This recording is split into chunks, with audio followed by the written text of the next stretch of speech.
Hello, everybody. Can anybody hear me okay?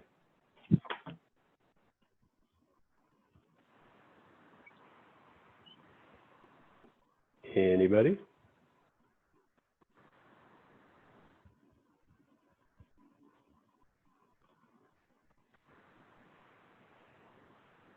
I can hear you, Dr. Hughes.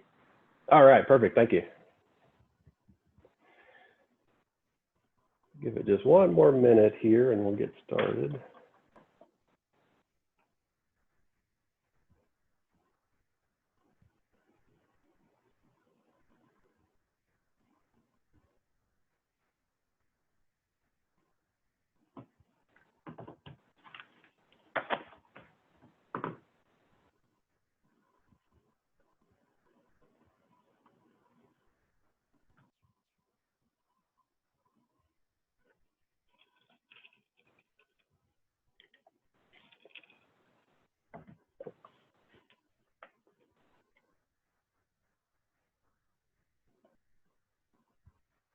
Welcome to Zoom.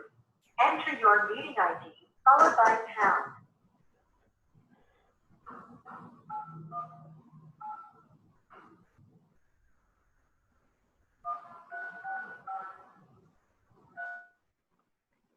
All right, everybody, we'll go ahead and get started.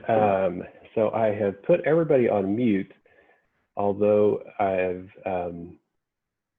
allowed to where anybody can unmute themselves. So just a decreased background noise will leave everybody muted. But if you have a comment or a question, you should be able to unmute yourself and just speak up, because this, if anybody was on the last one we did, this will be the same format. So we'll go through a case and go through some parts of the case and some learning points, but really this is meant to be participating discussion. So as we go through this case, there will be some items to respond to, and I'll ask people to do that randomly. So I'll call on some folks, and don't be nervous. There aren't any wrong answers or terribly wrong answers to this. It's all meant to be a learning experience. And so there are different answers and different techniques and different things that people would say in different situations. So hopefully this will be a learning opportunity for everybody. And don't be afraid to speak up. And if you have an answer, if you have something that you want to suggest to anything that we're talking about, certainly don't have to wait for me to call on you. You can feel free to unmute yourself and speak up about what we're going through. So the purpose of this is to build on what we talked about last time, and we'll review some of those techniques that we did in the first discussion, really building on trying to determine goals of care for patients.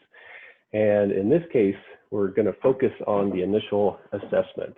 And so what it'll actually be is from the point of view of an assessment nurse going to an initial referral with this case.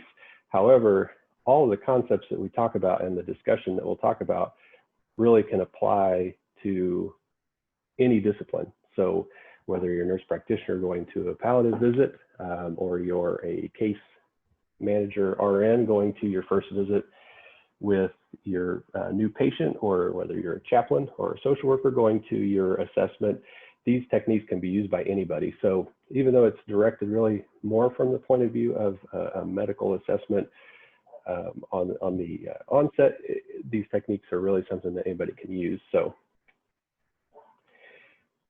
broad question just to start off with, and there are lots of answers, and again, no wrong answers, but I'd like to hear some thoughts on what the purpose is of the initial assessment.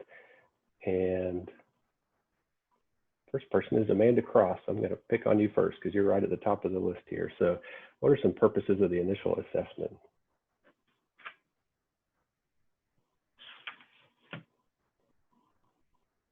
Amanda? May be working. Okay, how about Barb? Odell, are you there?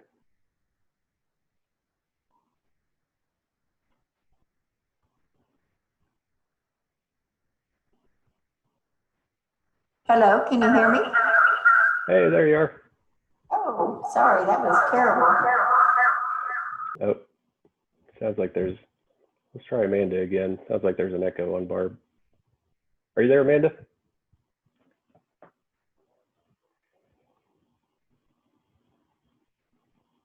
She's not there either. Let's jump down to Jill Gable. I'm here. Can you hear me? I can hear you, and no echo.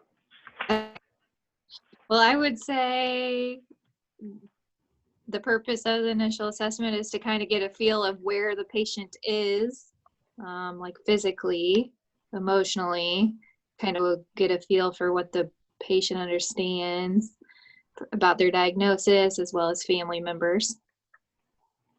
Yeah, and definitely. kind of their goals of where they see things going. So Absolutely. All good answers. Lynn, what are some other things?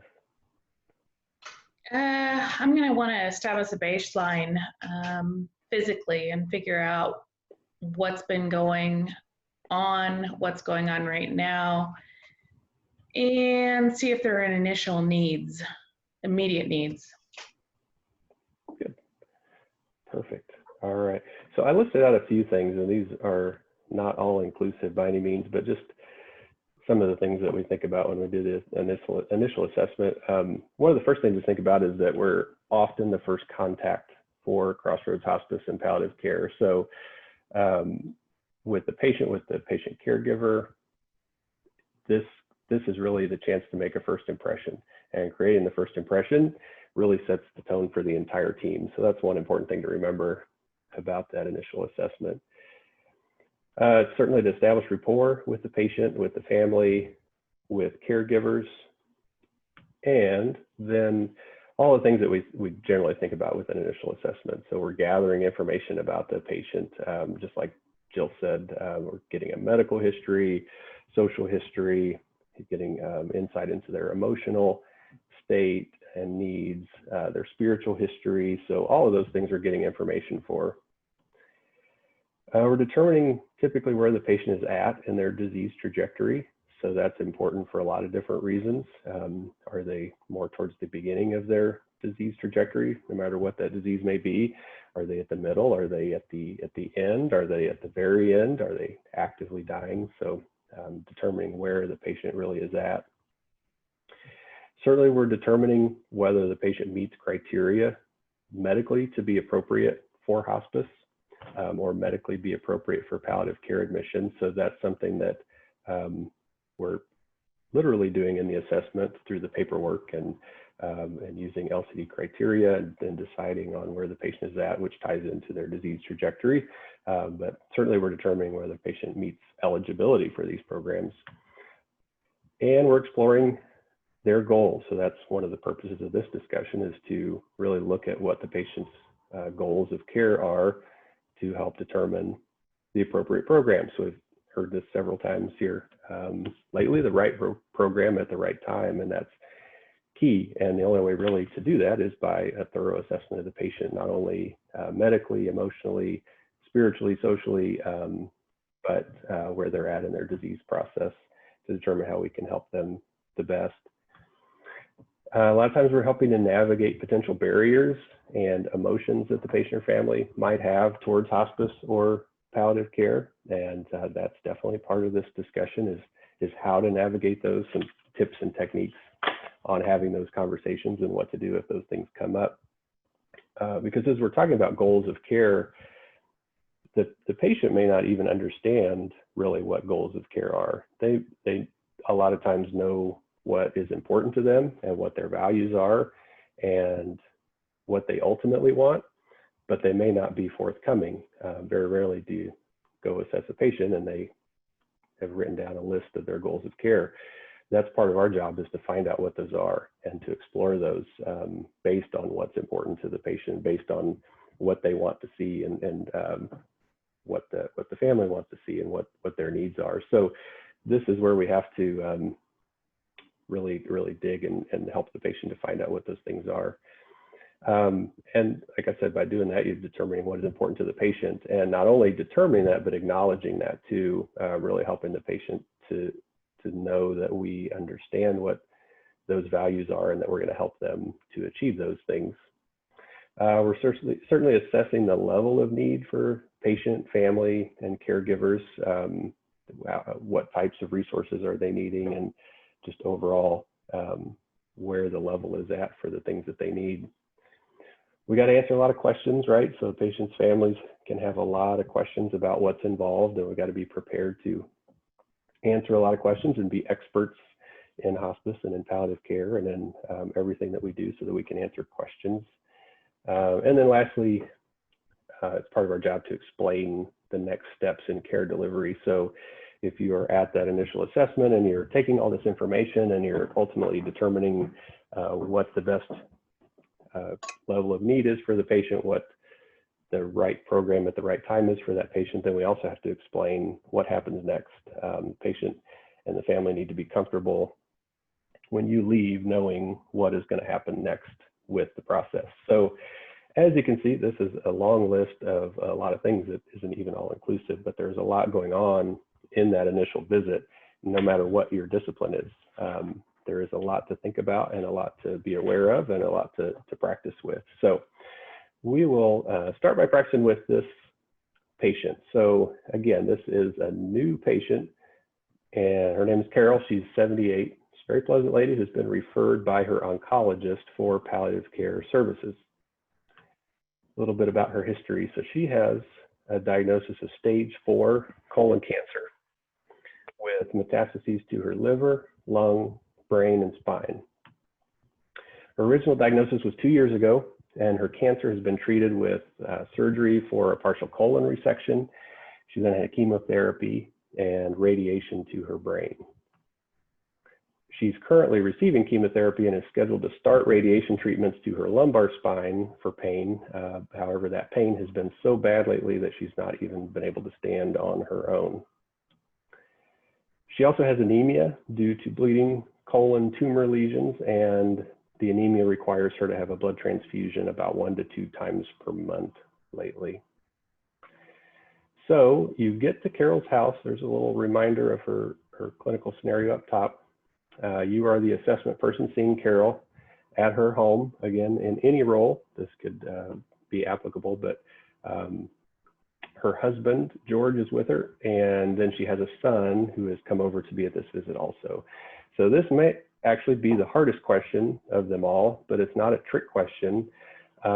This is your first impression. So what do you say to this patient? I'm going to pick on Donna. Hello. Hello. What would you like to say to Hello, George my and name is Carol? Dawn. Yeah, I introduced myself. Perfect. And Heather, what else would you like to say? I would definitely tell him my role, and also let him know what my job duties are and what I can help them with. And it's kind of also kind of that first, conversation like Donna's talking about, but then also, asking overall how everyone's doing, and making sure, with acknowledging both Carol and George, and making sure, sometimes that's kind of missed when it comes to, introducing the patient, and sometimes you just want to make sure who's in the room with the patient as well. So. Yeah, absolutely. Those are good points. It's almost like you read the next slide. So that's great. Yeah, so, what's in a greeting? As we said before, this is a lot of times the very first initial contact with this patient, with this family, representing the entire Crossroads Hospice and Palliative Care team. So that initial impression is super important. And so one thing is to make sure that you understand that this patient and this family is your priority right now. And it can be difficult to do that because this patient, she might be just another routine visit in your day or in your week. You may have had multiple visits, and this is the last one that's standing in the way of you being able to go home and have some downtime. But despite that, this is a major event for this family and for this patient, and they may very well be nervous, and they may not know what to expect, and they a lot of times will have high expectations. They may have been, even though they may have not been waiting literally for us to arrive, this may be something that's been in discussion for a long time. So again, a nervous factor, they've got high expectations. So I just want to point out too that that's important to remember when you go to a patient's house or location, wherever they're at. And it's important to remember that this is your priority at that time. So no matter what happened yesterday or an hour before the visit or a minute before the visit or what's going to happen after this visit, try to clear that all out of your head and make sure that you make this patient and family a priority. And I've always tried to do that when I see patients, no matter how bad of a day you've been having or how stressful it is or how much you feel like your brain is in 100 different places, really try to reset and help that patient understand that you are there for them right now. And I know we've heard that before when we think about that, but I really think that's important to focus on, to clear your brain and act as though that this is the one important thing that you have to do for today, is to be with this patient and their family. One way to do that is just to stop, take a deep breath, and focus. Focus on what's going on right now. Try to eliminate distractions, turn off your phone or silence your phone, computer, whatever it may be, and just really focus on where you're at this point in time. And then all those things, everybody already said it, but introduce yourself. So it seems extremely simple, but this can be one of the most important things that you do in this whole visit is to make that first introduction. So there's no perfect way to do that, but yeah, just like Heather said, you want to introduce who you are and what your role is. So in this case, I'd say, hi, my name is Brian. I'm a physician with Crossroads Hospice and Palliative Care.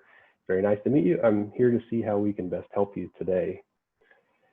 And remember that initial presence, tone, and words, they really set the stage for that entire visit. So smile, and be pleasant, and take a deep breath and go slow. And if you feel rushed or if you feel pressured, the patients and families are going to pick up on that. So that initial introduction is extremely important, especially because the patient may not really know who you are and why you're there. And we'll get to that in a second. Something open-ended. So how are you? So Heather said that too. Just that initial introduction. It's easy. It's simple. We say that to friends and we say that to family. But in this case, it means a lot more. You're just simply asking the patient, how are you? That just shows that you care about why you're there and what they feel. So you go in, you've made your introduction and done a perfect job at that. And so George, her husband, he takes you into the house and then back to the bedroom, and Carol is lying there. She's lying down in bed. She looks pale and tired, but she smiles at you. And Carol says, "Thank you for coming. We're just so overwhelmed, and I'm a little bit nervous to hear what you have to say. What would you like to say next?" Chelsea.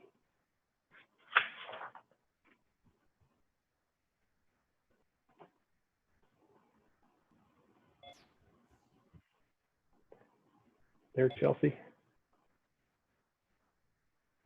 Oh, all right, how about Jeff Stegner? Are you there? I'm here.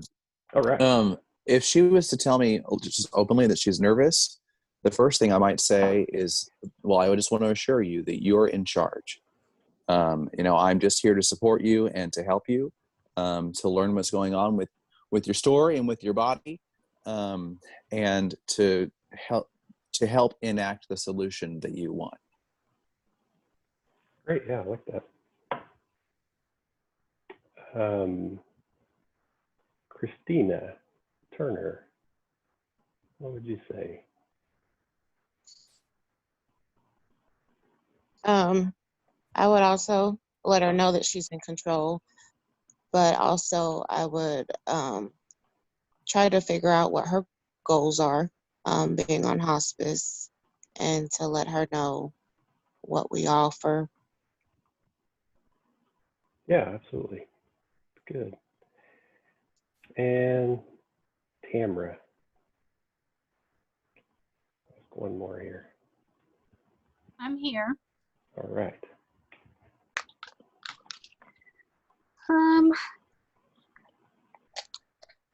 I guess I like to start at the beginning, so I would ask them, like, I understand you're feeling overwhelmed. Why don't you tell me about what's been going on? Why are you feeling overwhelmed? Great. Perfect. All right. Thank you. So yeah, all great answers. And I wanted to point out too, and we talked about this the last time, just some tips for communication, especially when you're dealing with difficult topics or difficult emotions. One thing I would think is important is to acknowledge a statement or an emotion. So in this case, she said she's nervous, and it's important to not skip past that. It might be easy to do because, and you may want to kind of jump right in and try to reassure the patient, and that's not necessarily a bad thing, but just to acknowledge that statement that she says she's nervous. So, so the last time we talked about a communication tip one, the first being acknowledging and then responding, and so we'll talk about that too. The other thing to mention that we talked about last time too is that silence can certainly be appropriate. You know, when a patient says something or a family member says something that has a lot of emotion to it, a lot of times it's fine to just wait and not say anything right away. And this can be hard to do because in a social situation, if you're talking to friends or to family members, that's pretty awkward if somebody says something to you and you just stare at them and don't say anything. But in this type of scenario, when a patient's giving you information, it can certainly be appropriate just to stop and wait and see if they give you some more information. And a lot of times they will, and don't be afraid to do that. And then respond. So you can either respond with a statement or you can ask a question to find out more information. So, so yeah, I think that's perfect. Kind of, you acknowledge that this lady is nervous and reassure her that she's in charge and she's in control of everything we do. All great answers. I just threw one out there too. So it sure sounds like you and your husband have a lot going on right now. Just to acknowledge that she's given that statement, and then just asking simply what things are making you the most nervous, kind of turning that back around and trying to figure out what makes her nervous. I mean, that's going to give you the most information to go off of. Is she nervous because she never has anybody in her house? Is she nervous because you didn't take your shoes off and she just had the carpets clean? It really, you don't understand what's making her nervous. And so you can assume that she's nervous because you have Crossroads Hospice and palliative care on there and she's worried about what you might have to say. But when in doubt, just ask and turn that back around in an empathetic way. Another example, I'm sorry you're feeling that way. I certainly hope that we can help you with not feeling so nervous, and then certainly going into how that we might be doing that and just reassuring her that she's in control of this visit, that she's in charge. So different ways to do that, different ways to approach that, and you just have to find what's comfortable for you and what's comfortable in the situation, and the only way to do that is to practice. So things that I would encourage not to do is, one, just as we talked about, acknowledging the statement, just make sure that you do that. If you fail to acknowledge that emotion, it could be seen that you're not listening. On the other hand, if you try to console that emotion a little bit too quickly, that may not be productive.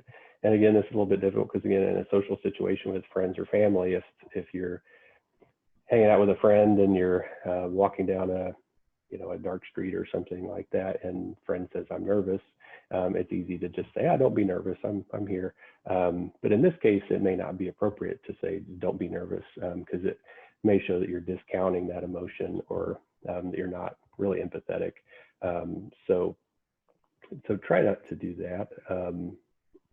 Another tip, which I mentioned, but if in doubt, if you get stuck, and this can apply to almost any situation, if a patient says something that is difficult to navigate, and if you just don't really know what to say, then turn it around and ask another question. So what makes you feel that way? If she says she's nervous, just simply, what makes you feel that way? What makes you say that? What do you mean by that? So that's a tip you can use in just about any situation that you're not quite sure what to say, or if a patient catches you off guard, or if you really just want to know if they say something you don't quite know how to interpret, and just ask what they do mean by that. So you've introduced yourself. She's made her first statement. She said she's nervous, and you've done your best job to help figure out why she's nervous. Another thing I wanted to go over was just to make sure sometime at the onset that you outline the purpose of the visit. So most patients, when you're going out for a hospice assessment, this is the first and probably only time that they're having this first assessment, and they may not know what to expect, even though we certainly do, and we know what we're doing in that situation, but patients don't always, and so they may be nervous, like she said. They may not know what actually happens.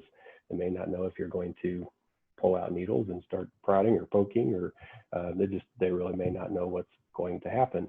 So make sure that you outline that at the onset, and that can be fairly vague. That doesn't mean that you have to have a specific agenda of what exactly is going to happen, but it just means in general you want to find out what the patient knows about the visit, and then explain what's going to happen at this visit.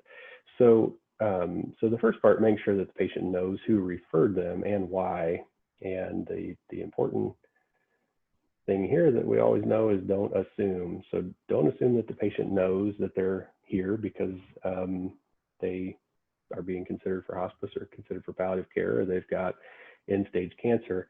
Always find out, always ask the patient what they understand. So simple way to do that is just, has anybody explained to you why I'm here today? It may sound silly to show up at their house and then ask them if they know why you're there, but we want to know that they know why you're there. And so just simply posing it that way and just asking if anybody so far has explained what you're going to be doing there or why you're here. If you know about the referral, it certainly can be appropriate to tie that in. So in this case, saying Dr. Jones has asked us to help or to come see you today and find out how we can help you. Did she talk to you about that? So this statement here not only finds out if the patient knows why we're there, but also starts to explore a little bit about what she understands about her disease and what the doctors might have been telling her about that. So, and then explain what will happen at the visit. So again, this may be easy to skip over because you might just have that agenda in your head and you dive right in, or you've got the paperwork in front of you for an assessment and you got a lot of boxes to check and you just dive right in with that. But it's really important to explain to the patient the general process of what's going to happen. So in this case, I just said this afternoon, I'll be asking you a lot of questions to find out about your health, to find out what's most important to you, and then see what we can offer that will help you the most. Would that be okay? So simple statement, and basically that's prepared the patient that there's going to be lots of questions to answer, probably for patient and family. Some difficult questions, some not so difficult questions, but there's certainly a lot of questions in any kind of assessment. It also just gives them a simple summary of what to expect. It tells them you're going to find out what's important to them. So to kind of go back to saying that the patient's in charge, we're going to be focusing on you and what's important to you, like it's been said before. But then also, if you notice, the last part asks permission. And we talked about that a little last time too, that when you're approaching a subject that may be difficult or a topic that may be difficult, it can be nice to ask permission. And so, here, essentially by doing that, you are giving the patient control. You're telling them that they're in charge because they're going to give you permission that it's okay to start asking these questions and to start finding out and doing this assessment. And I say most of the time, 9 times out of 10, patient is going to be fine with that, and they understand a little bit about why you're here and they're on board with that.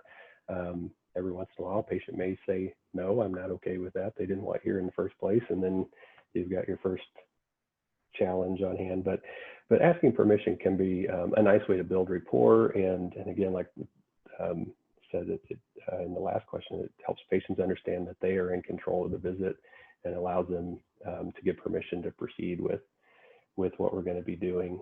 So what I wouldn't do, when we're doing this and we're explaining the onset of the visit or the outline of the visit, is just to jump right in and say what you might be thinking and what you understand you're there for, but just saying something like, I'm here to evaluate for you for hospice, or I'm here to check you over to see if you qualify for hospice.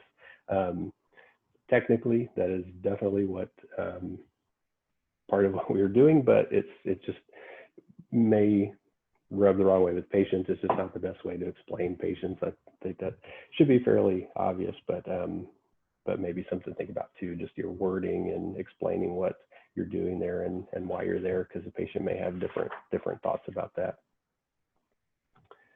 All right. So you've opened up again with a broad question, how are you? And Carol, in this case, she says, I'm just so tired and I hurt everywhere. I sure hope that you can help Dr. Jones find something to help me fight this cancer. So that's can be a difficult statement. What would you respond to with that? Jessica.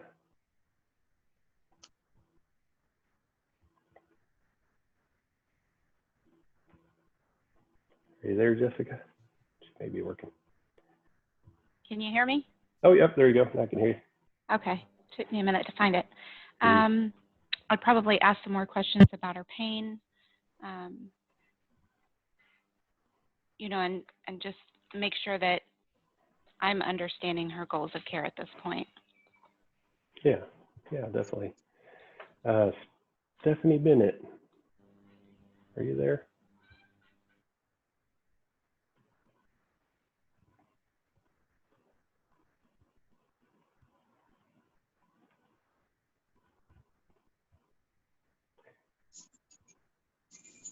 Maybe not.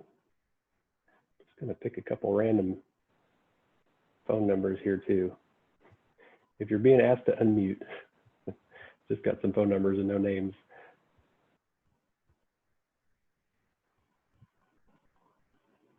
Anybody jump in? Dr. Smith.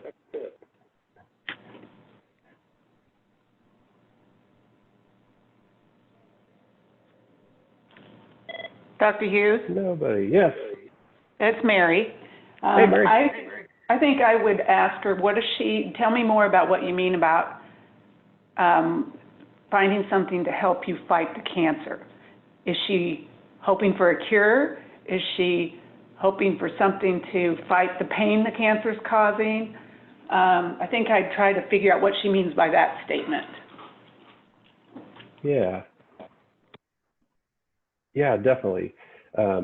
That's a great point, and that's what really this question gets at is, one, she's made a statement about being in pain and being tired, and so first step is just acknowledging that statement, make sure you heard it, and then just like we said all along, just find out more information. What does she mean by that statement?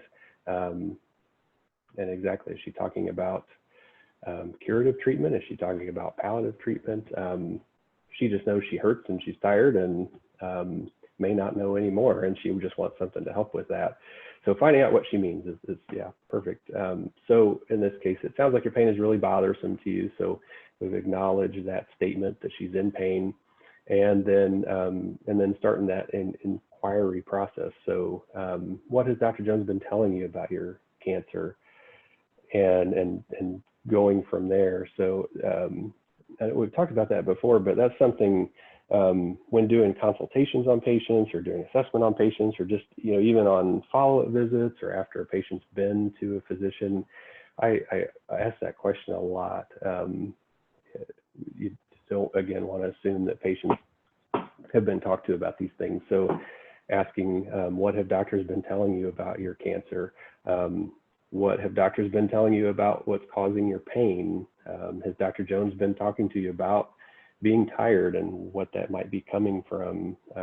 Those types of questions that really explore what the patient knows, what the patient's been told, and then from there you can peel back the layers to figure out what the real goals are. Are her goals that she really wants to get rid of this cancer, which most people do, and she may understand that the cancer really isn't going to go away, but she just wants to have a little bit more energy and she wants to get rid of a little bit of the pain. So this is an exact question that really leads to opportunities to explore those goals of care with just a simple statement. But it can be pretty easy to read past that and either not acknowledge the symptoms or dive right into saying or assuming that by her saying that she hopes Dr. Jones is going to have something to help fight this cancer, or that we're going to help Dr. Jones fight this cancer, you could assume that that means curative treatment and that she wants to do chemotherapy and she wants to do blood transfusions, and that's the path she's stuck on. But really, this gives us all kinds of opportunity to look at what she's trying to say and what's important to her. Things that you may not want to do in this situation, certainly failing to acknowledge that emotion, which in this case is pretty direct. I mean, she said she's tired, she's in pain. So you definitely want to acknowledge that by either in questioning or in statement. But the other thing to do, and what's good in any conversation about difficult topics, is to try not to advance the conversation too quickly. So you want to ask questions, you want to find out about her pain and her fatigue and all of these things.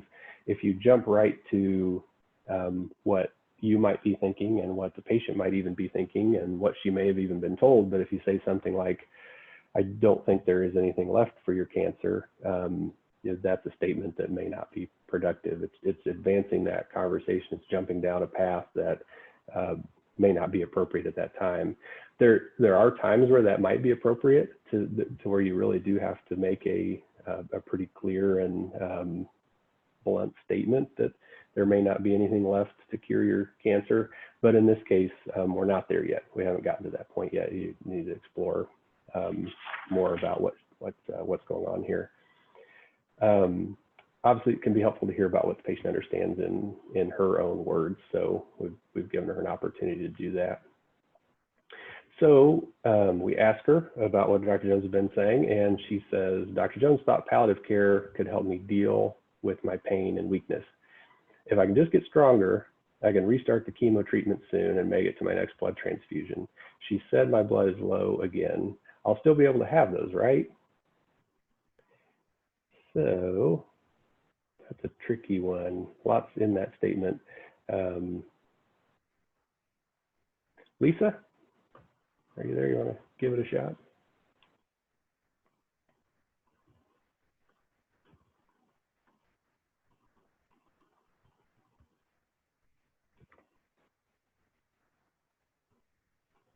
All right. Anybody there want to jump in? Calling on people worked better last time, but any brave soul want to unmute and jump in and give some tips? Hello. Hello. Hi, this is Barb. Hey, Barb. Hi.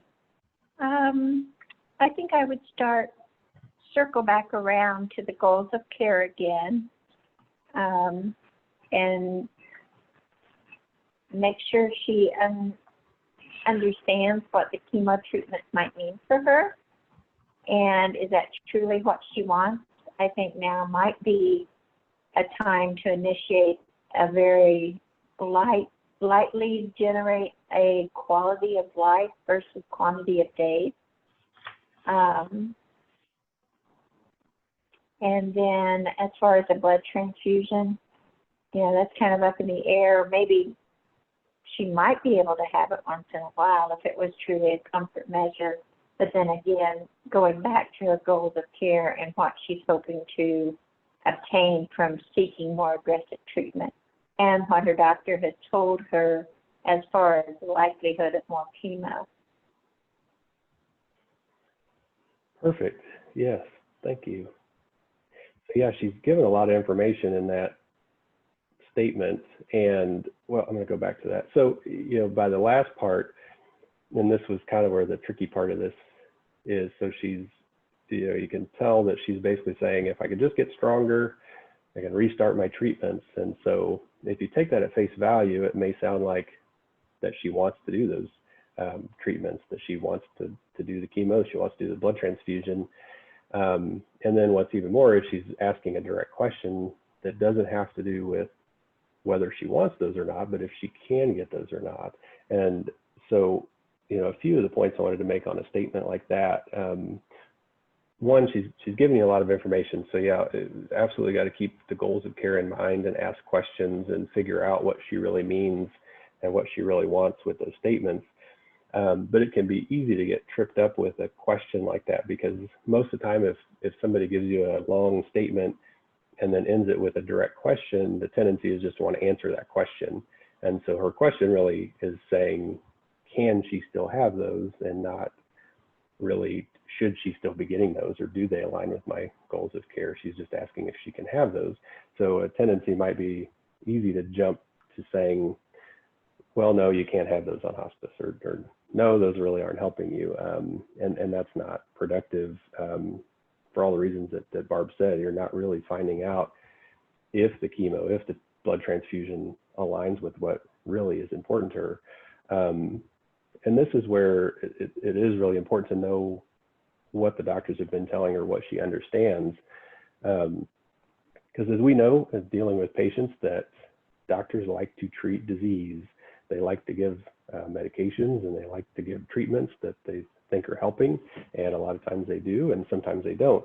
And it's easy to assume that patients understand when treatments may not be working anymore, or that they've been told that they may not be helping anymore, or that they may be the cause of making them feel poorly. But as we know, and we deal with patients all the time where that's not always the case.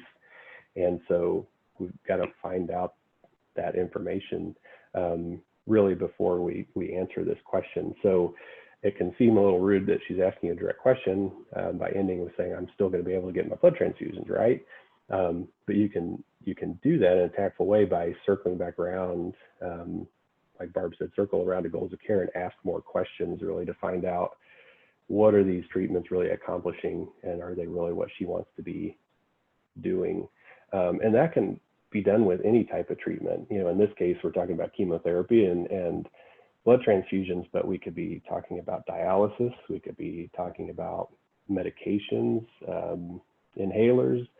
We could be talking about going back to the hospital or going back to the emergency room. We could be talking about code status even. So, you know, these techniques can be used really in talking about any treatment or any type of thing to address what patient might be doing or has been offered that may not be in alignment with those goals of care. So in general, what you want to do is just explore treatments in detail. Explore what's going on, how does it make them feel, what do they really understand about it, all of those things. And then from there, move the conversation forward just a little bit at a time. So if you jump right to saying, nope, you can't have blood transfusions anymore, those aren't helping you, you've halted progress. If you take some time and really peel back the layers of what are those blood transfusions doing, what is the chemotherapy doing, how does it make you feel, is it really helping you accomplish goals? If her goals are to stay home and be comfortable, and the chemotherapy makes her feel terrible and she's throwing up all the time, then that may not be helping her achieve those goals. But the only way to find out is to ask those questions. And if you move the conversation forward too quickly, it can be detrimental. So especially when we're talking about some of the other treatments I just mentioned, if we're talking about dialysis, because you know, if you stop dialysis, your prognosis is fairly short. And so if you're jumping too far forward or pushing too far forward in a conversation like that, it might be detrimental. So go slow and move the conversation just a little bit at a time to help patients figure out what's really best for them. So, oh, somebody's got their hands up. If you have your hand up, you can feel free to. Lynn does.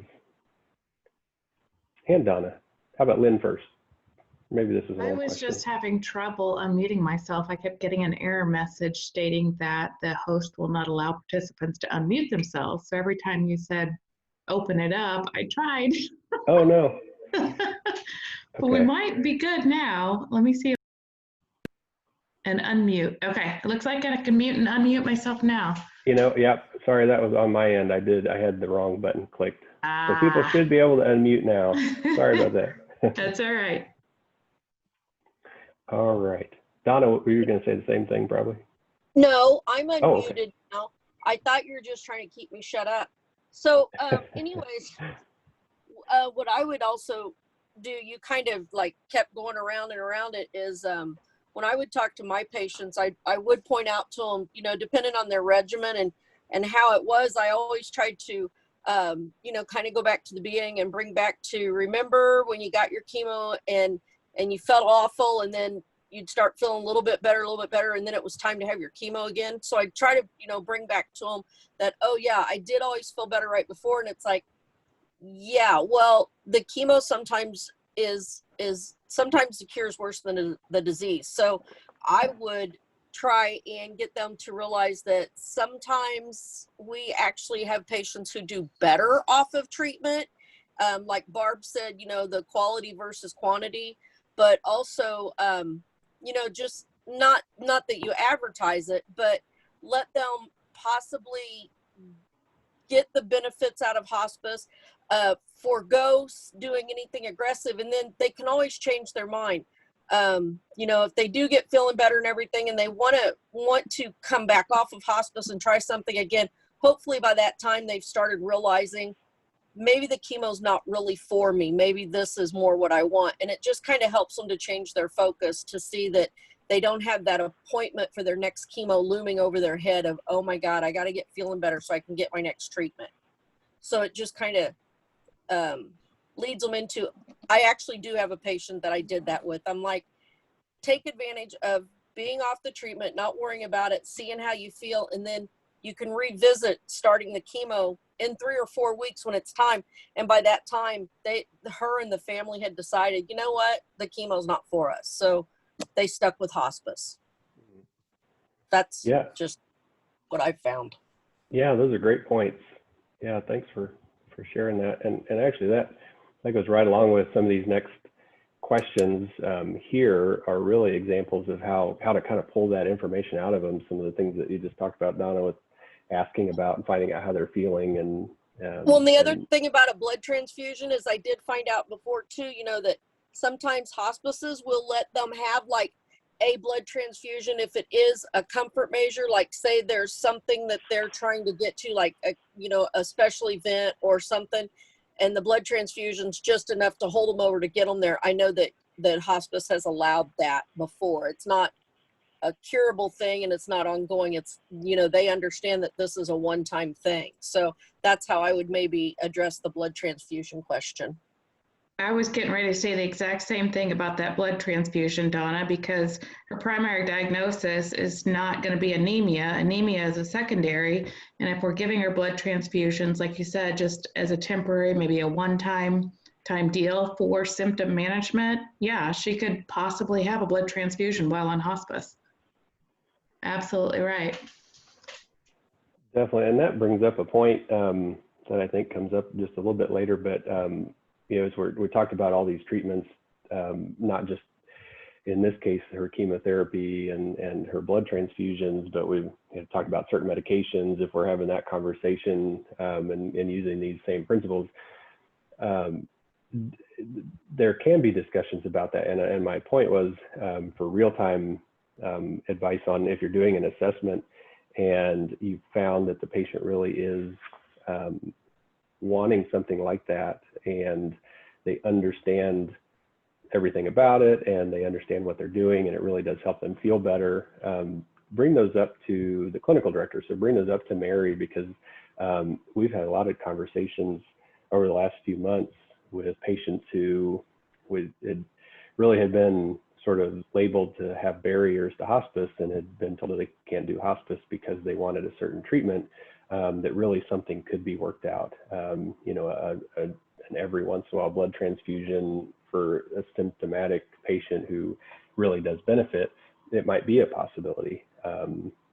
So certain treatments aren't out of the realm of possibilities, even sometimes certain therapies. So it's always good if there's a question, if you get to that point where you're stuck on something that seems like aggressive treatment or a barrier, bring that up and get help from Mary or from team leader or from Dr. Smith or somebody that you can chat that over with to find out if that really is a barrier or if something can be figured out. I know we had a patient in this one, we didn't figure out a solution, but Jill up north had a patient who's got Parkinson's, is on a really expensive medication pump, and so we kicked around ideas on how to make that work or how to get medication in a bigger supply to help with the patient. So, you know, bringing forward conversations, don't automatically stop at a barrier and say, well, this patient wants a blood transfusion, so I guess we can't do hospice. We must have to do palliative care. So, so I think we get to that some again here in a little bit, but those are all great points. And then, yeah, getting back to that with some of these other questions, these are just ways to explore how those things are making a patient feel to be able to get to the root of whether they really should be continuing or really want to be continuing those things. So another statement is, this must be very difficult for you. Have you talked with Dr. Jones about whether or not these treatments are helping you? So I've used that before too, even just recently with a cancer patient. You know, if you talk to your oncologist about whether or not this is actually helping you or benefiting you, again, acknowledging, I'm sorry to hear you're in so much pain.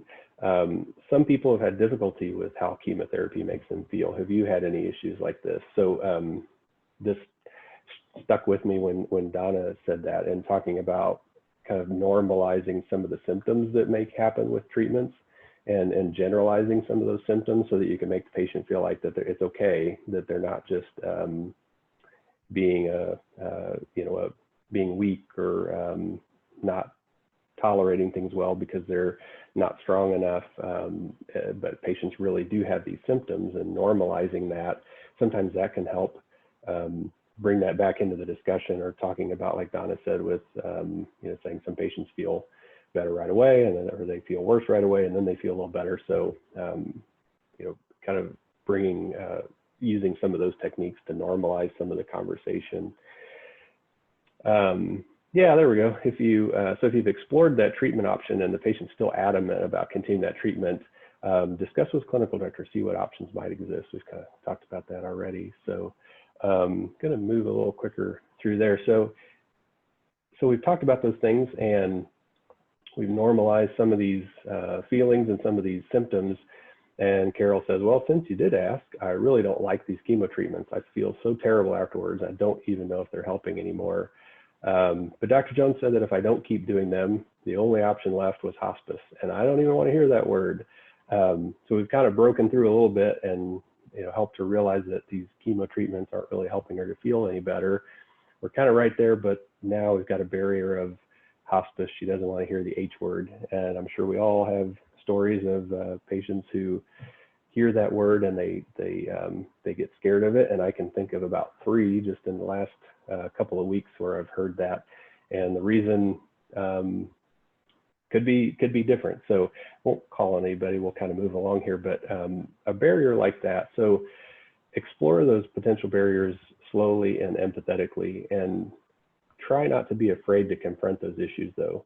So it may be really easy to have a patient or a family member say, ooh, we don't want to hear the word hospice, that, you know, without really any explanation. And it can be easy to then kind of step back a little bit and not want to offend the patient or scare the patient, but you can do that in a tactful way. And it's really important that you do that, because as we all know from those types of situations, most of the time they've had a bad experience, or they have a misconception about hospice or palliative care or anything that we do, that they've had some kind of experience that makes them feel that way.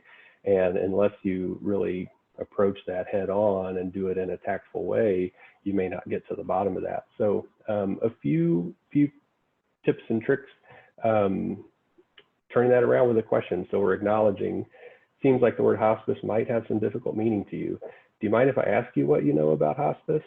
So this kind of uses all those techniques we talked about so far. You're acknowledging that fear that she didn't want to hear the word hospice. You're turning it around to find out more information, but you're also asking permission to do that. So you're not just saying, well, what do you mean you don't want to hear the word hospice? What's that all about? Hospice is great. You're empowering her and asking permission if you can look at what she knows about hospice. Another way, it sounds like you may have had a bad experience with hospice. Is it okay if I ask what your hospice experience has been, or your experience with hospice has been? So just a different way of phrasing that, where again, you've acknowledged what might be the issue. You're asking a question to find out more information, but you're also just asking permission that it's okay to talk about this. And if she says, no, I don't want to talk about it, then you might have to be a little bit more tactful. But most of the time, you know, we know they say things, we've heard these things like, well, I had an aunt on hospice and all they did was give her morphine to make her die quicker. I've heard that just in the last few weeks. I've heard somebody's grandmother, I think it was, that they had put her on hospice and just let her starve to death. And those are things that are real and they upset patients, but it's a perfect opportunity for education. And most of the time that's what it is. They're scared of that word, but they really just need that education and figure out what that experience might have been that triggers for that word. So, but don't be afraid to do that, because if we don't, then we're not really helping the patient as best we can. So almost any barrier can be addressed tactfully. So whether they are scared of the word hospice, or they're scared of the dying process, or they're scared of morphine, or they're scared of anything that we do, that can be addressed tactfully in using some of these techniques. So don't just take a barrier at face value. Keep peeling back those layers with acknowledgement and asking questions until you find out what the underlying reasons or emotions are. And by doing that, you're going to find out their goals of care. So I'll just go through these quickly, but common barriers, we know what these are. But lack of true knowledge about prognosis, patients may not really understand where they're at and need more information. Patients may feel like they've lost control, and we've talked about that from the onset, that by doing this assessment and by asking these questions, we're empowering them to have control over their health and over what happens to them.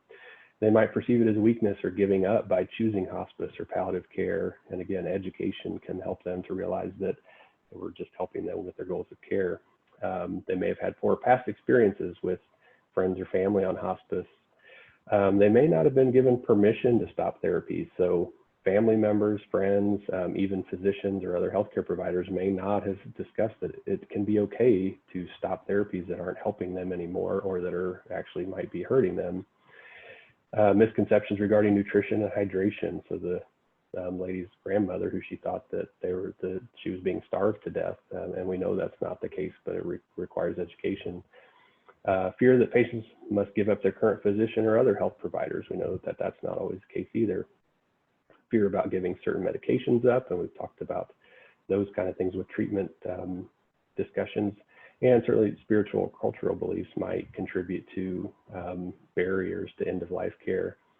So we've talked about this with Carol. We've talked about options for chemo and blood transfusions, and she says, I just don't know that I want to go through these treatments any longer. I want the days that I have left to be good enough to spend with my husband and son. So we had this kind of a statement on the last case too, from a few weeks ago. And sounds like this lady's right on the edge there. She's, really decided that her goals of care fall in line with what hospice looks like. So even further asking about that and say, tell me what those good days would look like for you, because most likely what she's thinking of a good day means staying at home, staying comfortable, and being as pain-free as she possibly can. With those goals in mind, would it be okay if I made a recommendation? So, this is going to move that conversation directly into a hospice discussion, but you're asking permission, and you're acknowledging that this is actually what she's already said by exploring these goals of care. A little bit more in depth with what you've told me is most important to you. I think we could help you the most with our hospice team. Hospice is a program that would help let you and your family achieve the goals that you've described, so that you are able to live the best way possible with the time that you have left. So it's kind of a mouthful, but just finding a way that you can describe hospice in that sense, to where it's not scary, and it lets them know that their goals will be achieved and that it matches up most with those goals of care if that's the case. So that's led us right into the hospice discussion. And, whereas this lady was initially referred for palliative care, really her goals of care align more with hospice. Let's back up a little bit and look at just one quick alternate scenario. So we were discussing how she feels, and turns out, she's feeling fine with the chemo and blood transfusions, and she's really adamant that she wants to keep going to the hospital, and she understands her prognosis and that treatments may not help for much longer, but she still wants to keep trying those, and everybody's on board and she's supported. And she says that she's okay with hospice, but she's just not quite there yet. And she'll think about it when the treatments are helping. So at this point, it becomes obvious that she's not really ready for hospice yet. You've really explored those barriers and explored those goals, and she understands that. And at this point, palliative care would be more appropriate. So just, the two different scenarios that may happen from an assessment. But in this case, we'll choose palliative care, and you really can feel like you've chosen the right program at the right time based on those goals of care. So just a few things to bring up the palliative care. And I know we've talked about this too with some of the assessment nurses and trying to figure out how to explain it, how to approach it. But again, using a similar technique, just saying what you're telling me is important. Sounds like our palliative care program would be the best to help you. Is it okay if I talk to you about that? So again, asking permission, making a recommendation, explaining that palliative care is a team that can help support you and your family while you're dealing with your illness. Palliative care helps manage uncomfortable symptoms, coordinate care with your other healthcare providers, and will help you make recommendations so that you can live the best way possible right now based on what is important to you. So just some phrases that can help tie together what palliative care is, and as we saw a few slides ago, what hospice is, to be able to present that to the patient to move the conversation forward. So all of this really boils down to just make sure you've assessed the patient and the family needs completely before you make a plan and a recommendation. Really explore the goals of care. Like I said all along, peel back the layers of that head of lettuce to figure out what the underlying issues are, what the underlying needs are for the patient and what's important. Explore barriers and emotions completely before coming to a conclusion regarding the right program. So don't take things at face value. If the patient says they're scared of hospice, or the patient says, I'm still able to have my blood transfusions, right? Or they say, I can still have chemotherapy, right? Explore those things to find out what they're really doing to be able to come up with the right program and the right care for the patient. And lastly, after you've done all this great work and everybody's had perfect answers, it doesn't mean a thing if you don't put it down on paper or in the computer. So make sure you document these discussions. Make it easy for someone else reading that documentation to understand the situation exactly. You put all that work into these conversations, and of course, things can't always go word for word into the chart, but you can explore that. So, especially on some of these assessments or some of these cases where a patient may be medically appropriate for hospice but does have those barriers, explain what those barriers are. It's true that the patient may not be of hospice philosophy, but if that's your explanation in your chart, that doesn't really tell us what's exactly going on with the patient. It doesn't give you indication what those barriers are, so that maybe the next person can look into those, or the next person can explore those, or that we can have a group discussion on what those barriers are and what might be the best approach to those barriers are. So if you don't document it, it didn't happen. And this is some of the most important documentation we do. So put that in notes, whether they're palliative, whether they're social work notes, chaplain notes, whether they're an assessment, nurse note off a referral, put it in there and put detail in there. So just a summary of some of the communication tips we've talked about all along. Acknowledge statements or emotion and then respond, or be silent for a little while. Let them give you more information and then respond. Silence is fine. Don't be afraid to be quiet and let the patient talk some more. If you're in doubt, ask more questions, turn it around and pose another question to further explore what they're saying. Don't assume that the patient knows information. Don't assume that they understand prognosis or treatment ramifications. Ask and find out. Respond to barriers empathetically. and tactfully, but don't be afraid to explore them. You know, any barrier is fair game to explore if you do it in the right way, and we should be doing that because that's our job. So the summary of the whole visit, we'll go through this quickly of things we've already done. We've set that right tone. This is the first contact with the patient. We've explained what will be happening at the visit. We've given that outline for what to expect from the very first part of the visit. We're going to find out what the patient knows regarding their referral. We're not going to assume that they understand why we're there. We're going to find out and then explain why we're there. We're going to ask a lot of questions to determine what the patient understands about the illness. And we're going to assess those needs completely before making any kind of recommendations. We're going to explore any barriers and emotions completely before coming to a conclusion regarding those barriers and make a recommendation for the right program. And then lastly, we're going to put it all down so where somebody else can read it and make it easy to understand. Questions, comments, anything at all? I know that was long. See if I can, I'll ask everybody to unmute, see if anybody has any last comments. Mary, Dr. Smith, any of the team leaders, assessment nurses, NPs, anybody?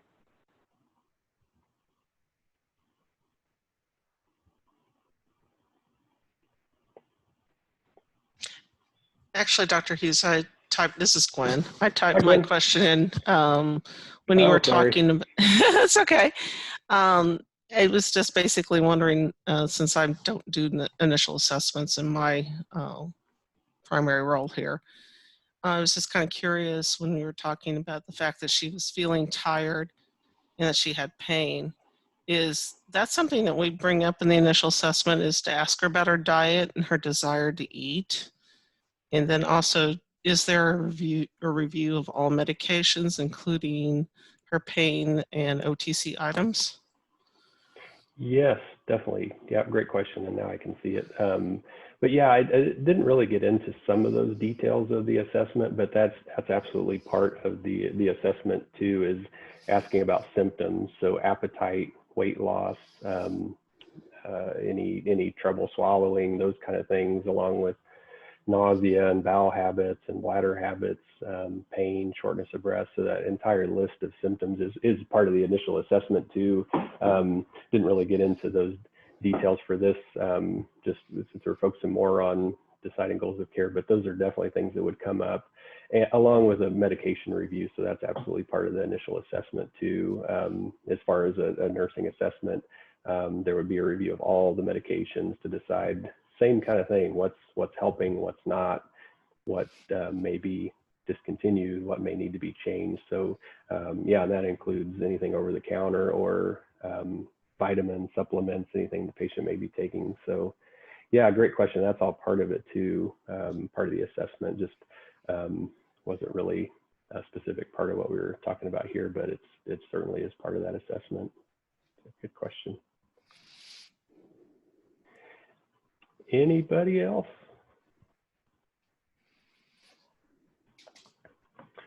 All right, with that, we'll go ahead and end it. And I'll share it. We recorded this, and so we'll share it with everybody, so those who didn't get to watch it can do that. But really appreciate everybody taking the time and participating in discussion, and we'll keep doing these hopefully, and working on some more techniques. So everybody have a great evening.